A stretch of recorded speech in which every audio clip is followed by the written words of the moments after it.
Kami telah melakukan upaya-upaya melakukan pencarian identitas dari 3 orang tersangka yang telah kami keluarkan DPO-nya.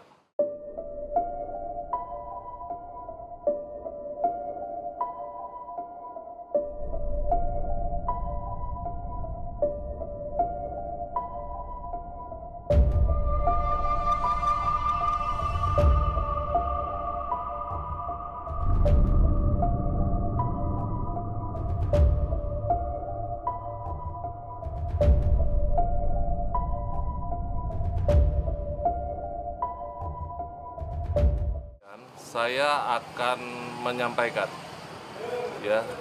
terkait perkembangan penanganan kasus pembunuhan yang juga baru-baru ini kembali menjadi pembicaraan di masyarakat, khususnya di netizen. Ya, semenjak juga adanya film yang diterbitkan oleh salah satu rumah produksi, yaitu kasus pembunuhan kita kenal dengan kasus Vina yang di Cirebon. Kasus ini awalnya ditangani berdasarkan laporan di Polres Cirebon Kota kurang lebih pada bulan Agustus 2016. Kemudian penyidik dari Polres Cirebon Kota telah melakukan upaya proses penyidikan dan kemudian melakukan upaya penangkapan terhadap beberapa pelaku yang ada. Nah, setelah itu kemudian proses ini karena merupakan kasus menonjol, di mana sebelumnya dilaporkan kasus ini adalah kecelakaan. Kemudian ada kecurigaan terhadap kasus ini bahwa korban yang 2 orang, yaitu saudara Eki dan saudari Vina, ini bukan meninggal karena kecelakaan namun pembunuhan. Kemudian setelah itu penyidik Polres Kota Cirebon melimpahkan, artinya penanganannya dilimpahkan ke Polda Jabar.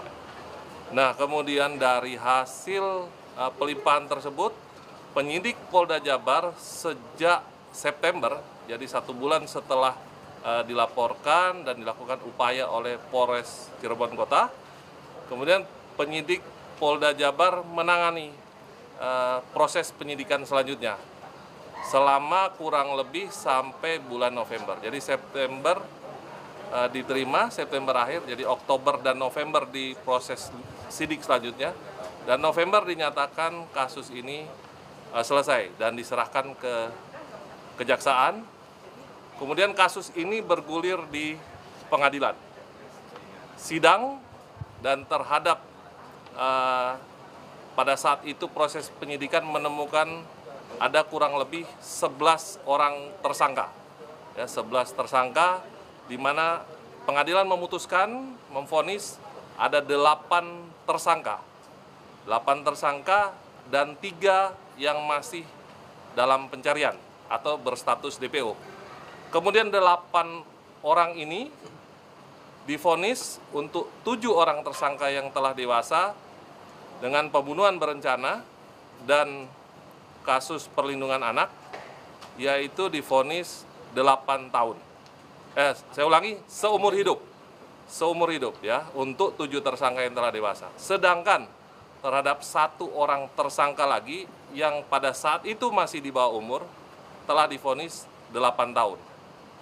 Yang perlu juga saya sampaikan kepada rekan-rekan tersangka yang telah dewasa. Sedangkan terhadap 1 orang tersangka lagi yang pada saat itu masih di bawah umur telah divonis 8 tahun. Yang perlu juga saya sampaikan kepada rekan-rekan terkait dengan status DPO terhadap 3 orang lainnya. Kami telah melakukan upaya-upaya melakukan pencarian identitas dari 3 orang tersangka yang telah kami keluarkan DPO-nya. Ya, kita ketahui dengan identitas, yaitu saudara Andi, Saudara Dani, Saudara Peggy alias Peron. Jadi untuk 3 orang ini.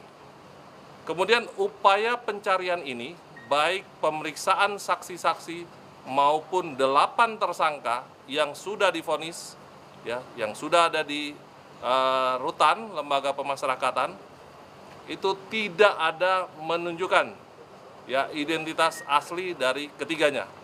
Namun sampai saat ini upaya tersebut tetap kita lakukan. Ya.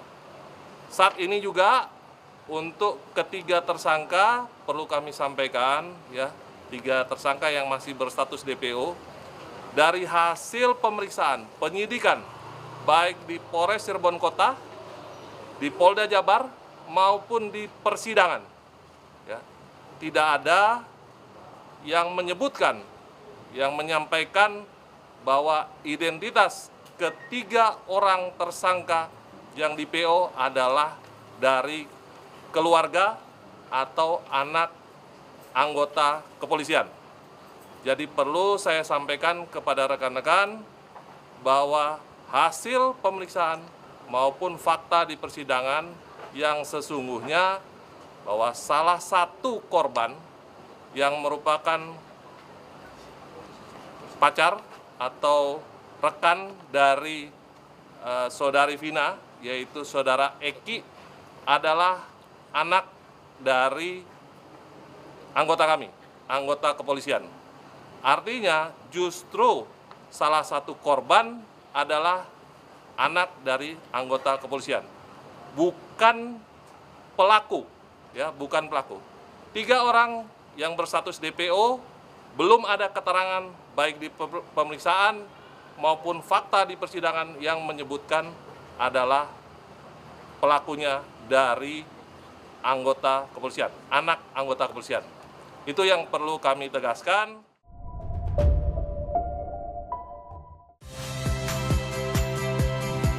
Saya Cynthia Rompas. Saksikan program-program Kompas TV melalui siaran digital, pay TV, dan media streaming lainnya. Kompas TV, independen, terpercaya.